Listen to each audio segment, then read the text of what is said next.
देखो आपको भी पता होगा कि आज तक हमने इस चैनल पर कितनी सर्वाइवल और मिस्ट्रीज की बात कर ली, फिर भी देखा जाए तो डेजर्ट हमेशा से ही एक मिस्ट्री, डेंजर और सर्वाइवल की कहानियों का एक हिस्सा रहे। उनमें से एक ऐसा डेजर्ट है जिसे दुनिया के सबसे डेंजरस और आइसोलेटेड रीजन में गिना जाता है, Kalahari desert. Kalahari desert Africa के सदर्न रीजन में फैला एक वास्ट और बैरन लैंडस्केप है जो अपने एक्सट्रीम क्लाइमेट और डेंजरस वाइल्ड लाइफ के लिए जाना जाता है। अगर आप इस डेजर्ट में खो जाते हैं तो आप एक सर्वाइवल आपके लिए इम्पॉसिबल टास्क बन जाता है। देखो अगर कोई दुनिया में ऐसी जगह है तो ऐसा बिल्कुल नहीं हो सकता कि किसी ने वहां जाने की गुस्ताखी नहीं की हो। प्रोफेसर गुस्टेव शेल्टेस जो 1950s में अपनी टीम के साथ कालाहारी डेजर्ट के अनएक्सप्लोर्ड रीजन का रिसर्च करते वक्त गायब हो गए।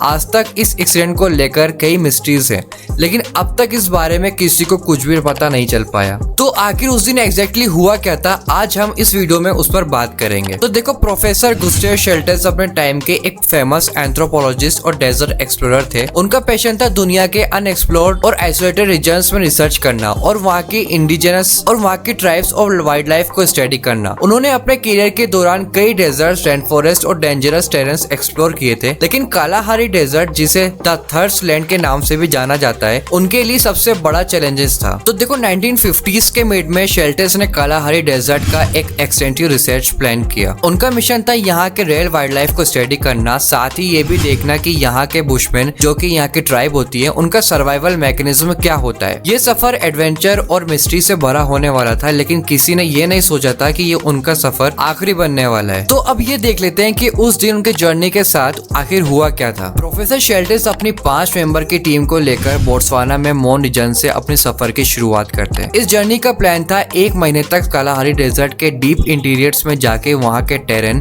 क्लाइमेट और लोकल वाइल्ड लाइफ को स्टडी करना। अब ऐसा नहीं कि टीम के पास कुछ भी नहीं था और वो कुछ भी चीज लेकर नहीं गए थे। टीम के पास modern equipment, jeep, sufficient food और वाटर सप्लाईज थे। शेल्टेस को यकीन था कि ये सफर सेफ होगा, लेकिन कालाहारी डेजर्ट में जो छुपा हुआ था वो उन्होंने कभी सोचा भी नहीं था। तो देखो उनके सफर के इनिशियल यानी कि शुरुआती जो वीक्स थे वो बहुत ज्यादा स्मूथ रहे थे। टीम ने कुछ rare species of desert animals observe किए और बुशमैन ट्राइब से भी थोड़ा इंटरेक्शन किया, लेकिन जैसे जैसे उनका मिशन डेजर्ट के डीपर पार्ट्स में पहुंचा, कंडीशंस और भी हार्श होती गई। एक्सट्रीम हीट, वाटर स्कार्सिटी और शिफ्टिंग ड्यून्स ने उनके ट्रेवल को और भी ज्यादा डिफिकल्ट बना दिया। तो ये वही वक्त था, ये वही टाइम था जब उनकी प्रॉब्लम्स असल में शुरू होने लगी। तो इस सफर के 3rd वीक तक सब कुछ ठीक चल रहा था, सब कुछ बढ़िया चल रहा था, लेकिन उसके बाद प्रोफेसर शेल्टेस की टीम का कांटेक्ट मोन के बेस कैंप से कंप्लीटली कट हो गया। वायरलेस कम्युनिकेशन सिस्टम पूरी तरीके से फेल हो गए और कोई सिग्नल नहीं मिल पा रहा था। इनिशियल रिपोर्ट्स में ये समझा गया कि शायद इक्विपमेंट फेल या टेम्पररी डेजर्ट स्टॉर्म के कारण ये डिस्कनेक्ट हुआ होगा, लेकिन जैसे जैसे दिन बीते रेस्क्यू टीम को शक होने लगा कि शायद कुछ और ही बात है। तो करीब 1 वीक के बाद यानी कि जो लास्ट हफ्ता था उसके अंदर बोट्सवाना गवर्नमेंट ने एक ऑफिशियली रेस्क्यू मिशन लॉन्च किया। प्लान ये था कि हेलीकॉप्टर्स और ग्राउंड सर्च पार्टीज के जरिए उन्हें ट्रेस किया जाए, लेकिन कालाहारी डेजर्ट का एरिया देखकर ये काम और भी ज्यादा मुश्किल हो गया। हेलीकॉप्टर्स को कोई साइन ऑफ लाइफ नहीं मिला और ग्राउंड रिसर्च टीम को भी कुछ भी नहीं मिल पाया। ये सस्पेंस और भी गहरा तब हो गया जब उनका बेस कैंप वहाँ से पूरी तरीके से गायब हो गया, जहाँ उनका लास्ट ऑन पोजीशन था। अब मजेदार बात ये थी कि जब सर्च ऑपरेशंस ने शेल्टेस के कैंप साइट को ट्रैक किया तो कुछ अजीब सा ही पता लगा। उनकी जीप्स और जो कुछ सप्लाईज तो मिल गई, लेकिन टीम का कोई अता पता नहीं था। कोई साइंस ऑफ स्ट्रगल, कोई फुटप्रिंट्स या फाइटिंग का कोई सा भी एविडेंस नहीं मिला, जैसे कि वो लोग वहाँ से किसी हवा में गायब हो गए हों। शेल्टेस और उनकी टीम के मेंबर्स का ट्रेस आज तक नहीं मिला और उनके इक्विपमेंट्स भी गायब थे। ये गायब होना अब एक पूरी तरीके से गोलमोल सा हो चुका था। कुछ लोगों का मानना था कि शायद वो टीम कालाहारी के डेंजरस वाइल्ड लाइफ का शिकार हो गई होगी, शायद लायंस या फिर लेपर्ड्स ने उन्हें मार दिया होगा। लेकिन ये थ्योरी तब फेल हो गई जब वहाँ पर कोई भी ब्लड मार्क्स, फटे हुए कपड़े या एनिमल्स के अटैक का कोई भी प्रूफ नहीं मिला। एक और थ्योरी ये थी कि शायद वो टीम डिहाइड्रेशन से मर गई होगी और उनकी बॉडी शिफ्टिंग सैंड्स के नीचे छुप गई होगी। कालाहारी डेजर्ट का टेरेन रैपिडली शिफ्ट करता रहता है और सैंड ड्यून्स के नीचे चीजें आसानी से दफन हो सकती हैं। लेकिन इस थ्योरी में भी गैप्स थे, क्योंकि अगर डिहाइड्रेशन से डेथ होती तो उनके पास उनकी बॉडीज या कुछ ट्रेसेस तो मिलने चाहिए थे। प्रोफेसर शेल्टेस के डिसअपीयरेंस को लेकर कई थ्योरीज सामने आई। एक थ्योरी ये थी कि उनका सामना बुशमैन ट्राइब के हॉस्टाइल मेंबर से हुआ होगा।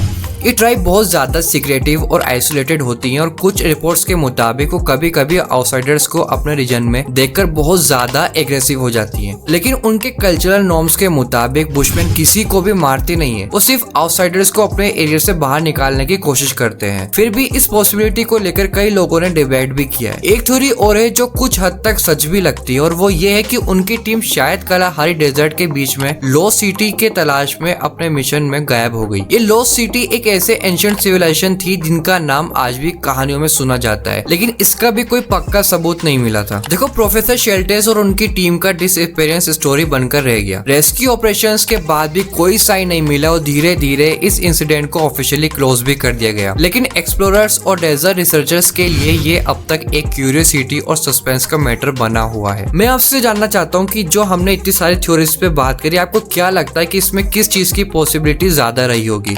और अगर आपको ये वीडियो थोड़ी भी इंफॉर्मेटिव लगी हो तो आप वीडियो को लाइक कर सकते हैं, चैनल को सब्सक्राइब कर सकते हैं ताकि ऐसी वीडियोस आपको आगे इजीली मिल जाए। तो मिलते हैं किसी दूसरे वीडियो में दूसरे टॉपिक के साथ, तब तक टेक केयर।